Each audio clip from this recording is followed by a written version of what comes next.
the Cowboys and the Texans. And it's coming up.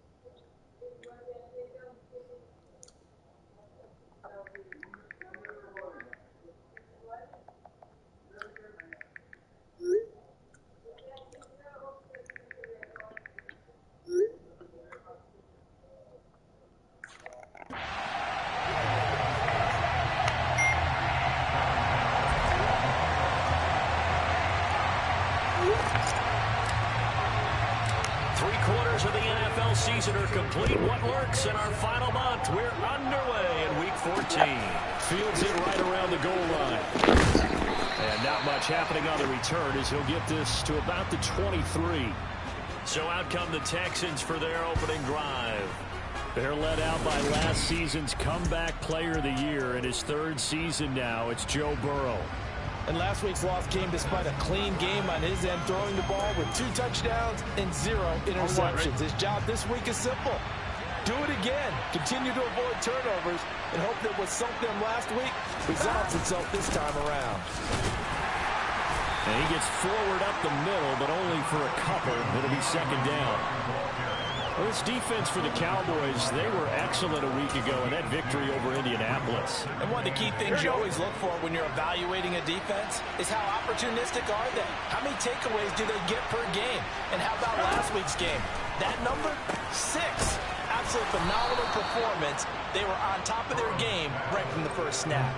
11 yards there as they connect on the quick slant.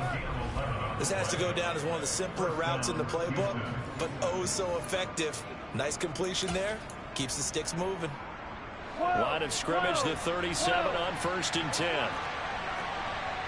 11, 11 MT, 11 Thomas, 11, 11, 11, 11. They will run straight ahead with Swift. And this will be stopped at the 44. That one good for 7 yards.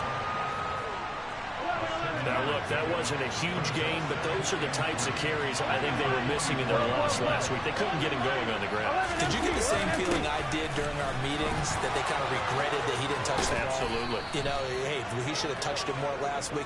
They weren't going to make that same mistake, and they've taken care of that early. That good for 19 and a first down.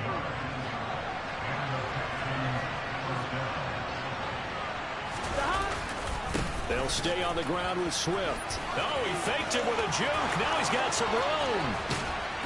And they will eventually get him down, but he's inside the 5 all the way to the 3. 62 yards rushing for him as he's got the afternoon off to a great start. You were telling me this yesterday. This is exactly what they want to do on the opening drive, establish the ground game. Yeah, remember our conversation? We were talking about what one of the GMs in the league has told me repeatedly.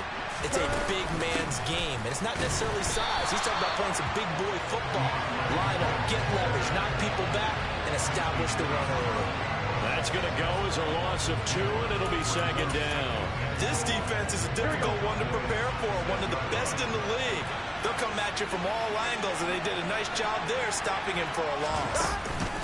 On second down, Swift. And that'll hurt the average a bit as this time they're able to get him behind the line. That'll be a loss of a yard, and it leads to a third down. An interesting and intriguing decision there defensively because they kept extra DBs on the field despite seeing the multiple tight end look that came out for the offense. I thought they were going to switch out, but I didn't know if they felt they didn't have time or what the case was. Well, in any event, the extra speed allowed for great penetration as they stuffed that one behind the line.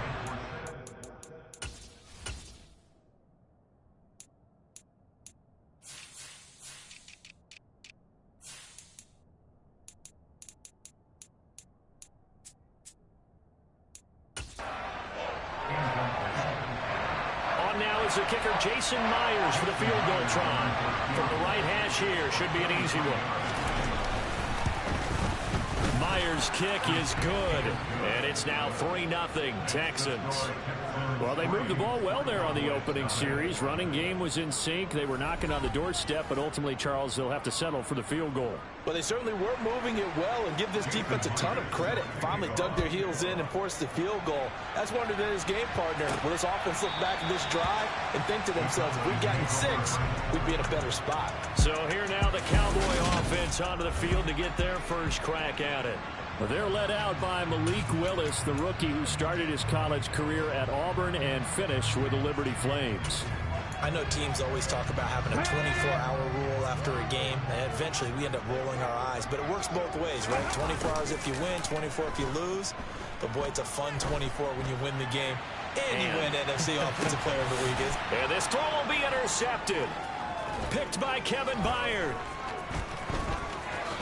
And now look at this. Big gain, but a fumble. Well, do you want to unpack that one, or do you want me to? You're the boss. We get the interception, then really he's just too loose with the football on the return, and he coughs it right back up the other way. I've seen this happen in an NFL game, and boy, did it cost someone. San Francisco at Atlanta a few seasons ago. Atlanta throws the interception.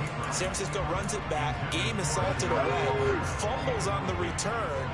Atlanta gets it back, drives down, kicks the game-winning field goal. How about that? And a crazy situation we just saw there. On 2nd and 10, Willis got a man open. It's Darren Waller. And they'll wind up getting this one all the way down inside the 20. That one covers.